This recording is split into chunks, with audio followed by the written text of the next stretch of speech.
Shalom, all praise and glory to Yahweh Bashim Yahshua Bashim Kakadash. Double honors to the elder apostles of Great Millstone, and citations to Yaakov teach all truth and sincerity.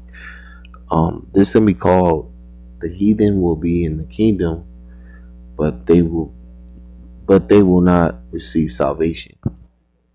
Because the heathens, the Edomites, who are the so-called white man, the Caucasians, the red Hebrew Edomites, they're going to be captives of the the Israelites, who are the so-called Negroes, Latinos, and Americans, because the next people to rule in the kingdom of heaven to come, the future to come, are the Israelites. Especially the elect, because the elect are going to get the kingdom on the first go around. So, Esau, Moab, and Ammon, which are the Chinese and Japanese, Japhet, the Hamite nations, Ishmael, which are the Arabic nations. All these heathens, all the Gentiles, are going to be our captives in the kingdom of heaven to come.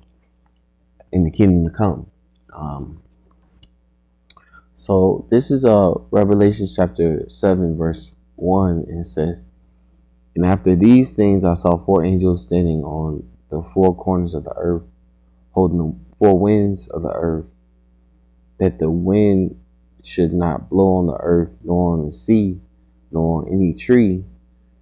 And I saw another angel ascending from the east, having the seal of the living power. And he cried with a loud voice to the four angels, to whom it was given to hurt the earth and the sea. It says, saying, Hurt not the earth, neither the sea, nor the trees, till we have sealed the servants of our power in their foreheads.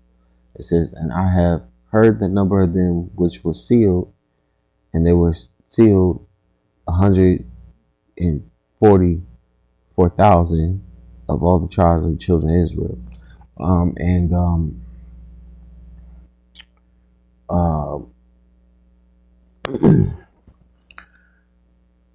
The elect of the nation of Israel have to be sealed.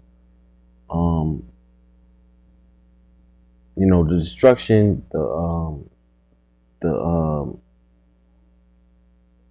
earthquakes in our diverse places, pestilence, hurricanes, the elect of the nation of Israel, before those things, happen on the earth, the elect had to be sealed. Before those things happen, like out, in this world now, there are different calamities, different earthquakes going on in the world, hurricanes, natural disasters going on in the earth. Um, um, and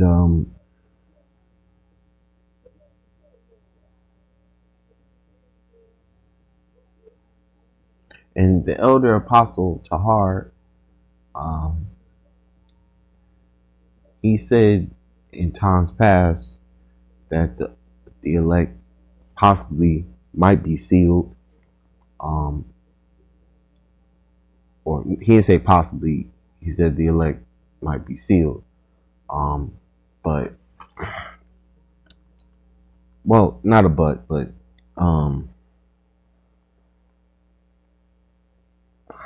Salakia.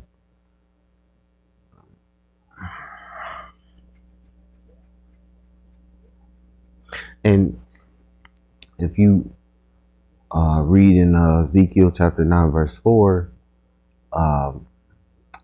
that seal, or that they're being sealed with, is with that that tawa, the that that being exempt from judgment. Um, when Yahushua makes his appearance, those that have that tawa, they're exempt from judgment. Um, you know, and more willing they'll be delivered from the second death. Anyway, I'm gonna move on. I'm gonna go to verse 9. It says, "After this I beheld, and lo, a great multitude, which no man could number, of all nations and kindreds and people and tongues, stood before the throne, before the Lamb, clothed with white robes and palms in their hands, and cried with a loud voice, saying, Salvation to our power, which sit upon the throne, and unto the Lamb." And these people, this great multitude, are the 144,000, and the 1/3, and the Israelites that are scattered amongst the other nations, because these people that stood before the throne are all the same nation, you know, and they all look like the heathens. They look like the Gentiles, because Israel is scattered amongst all nations, and we're gonna look like the heathen nations that we're scattered amongst. Um, I'm gonna move on. I'm gonna go to Revelations 20 and verse 5. It's Revelations 20 and verse 5. It says, "But the rest of the dead live not again until the 1,000 years were finished. This is the first resurrection." And this is talking about the Gentiles, because they're not going to live until after that 1,000 years of them serving us and building our kingdom for free. That's when they're going to live. That's when they're going to be able to go back to a particular land that they're given after they serve their after they build our kingdom up. They're going to be given land, except Esau. Esau is going to be exterminated out of existence. But the other heathen nations, they're going to be given a land to go back to and live, be able to live on that land. But they're going to still, pay tribute to us. They're going to still be of service to us, because they are our captives, our servants. They're going to be our servants and handmaids forever, But, they're going to be able to live and enjoy the kingdom, but they're going to work while they're there. It's not going to be, they're not going to benefit like the Israelites are going to benefit when we're given the kingdom, like it says in Ezekiel 39 and verse 14. Hold on, let me check this.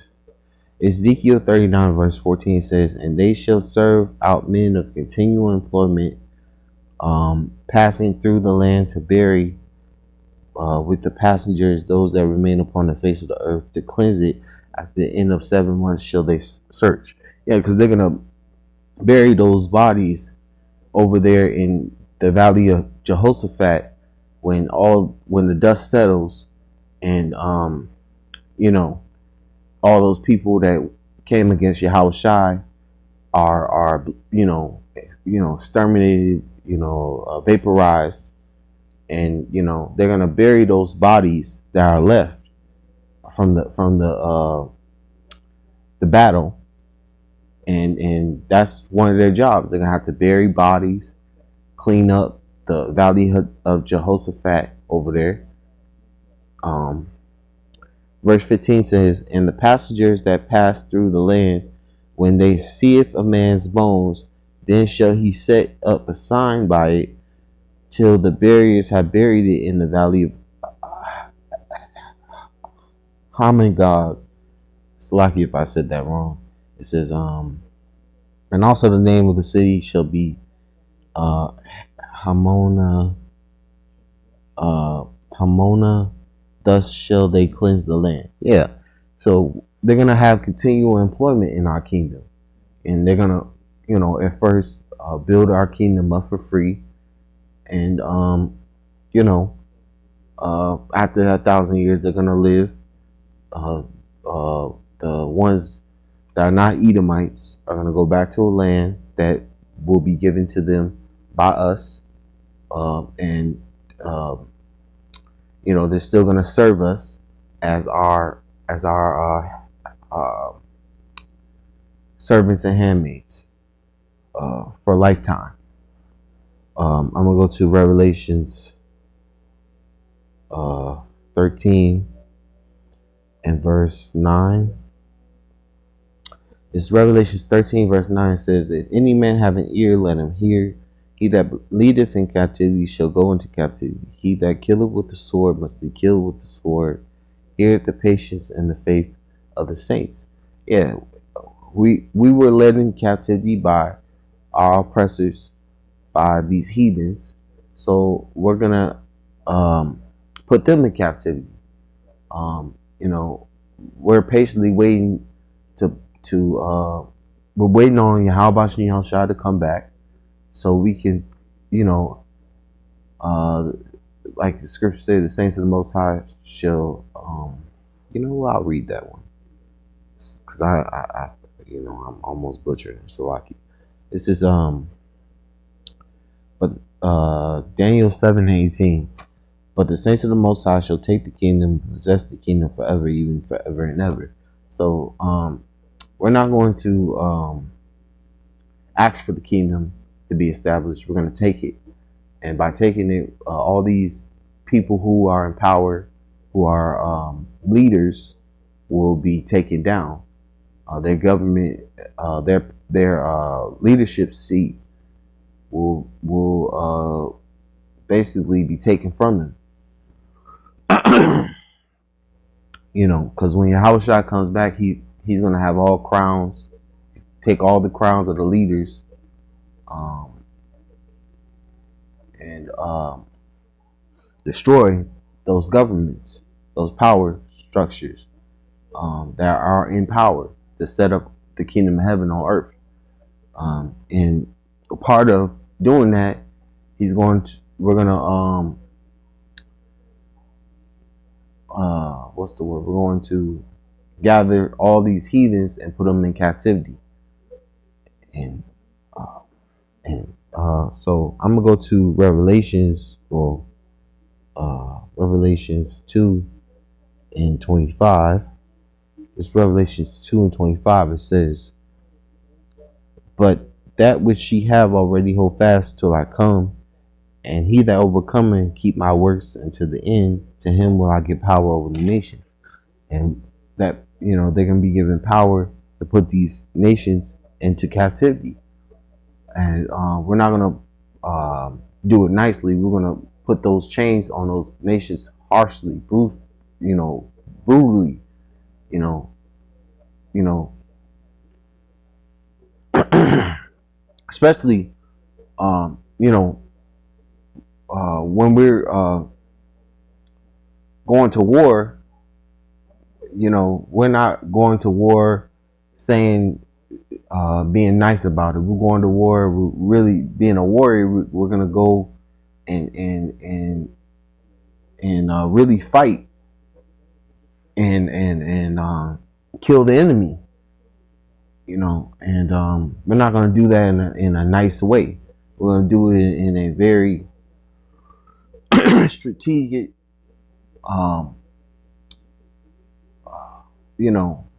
serious mind state where we're gonna hit the enemy that we're coming after hard. The same with establish the kingdom. We're not going to do it nicely. We're going to establish the kingdom um, uh, with all the might and strength that we have. And same with gathering up the heathen. We're not gonna gather up them nicely. We're gonna gather up them harshly and put the chains on them. Uh, you know, harshly. Um, I'm gonna go to Micah uh, 4 verse 1. It's Micah 4 verse 1 says, "But in the last days it shall come to pass that the mount of the house of Yahweh shall be established in the top of the mountains, and shall be exalted above the hills, and and people shall flow unto it." Because these heathens are gonna come to our land, which is Israel, and try to come to learn from us the ways of Yahweh Bashem Yahushai. Because the law, statute, commandments is going to be written in our inward parts, and we're going to have Yahweh Shai in our land, as our as our king, as our Lord, with King David on the throne, as his as our king also. I'm read verse 2. Many nations shall come and say, "Come and let us go up to the mount of Yahweh, to the house of the power of Jacob, and he will teach us his ways, and we will walk in his paths. For the law shall come forth out of Zion, and the word of Yahweh from Jerusalem."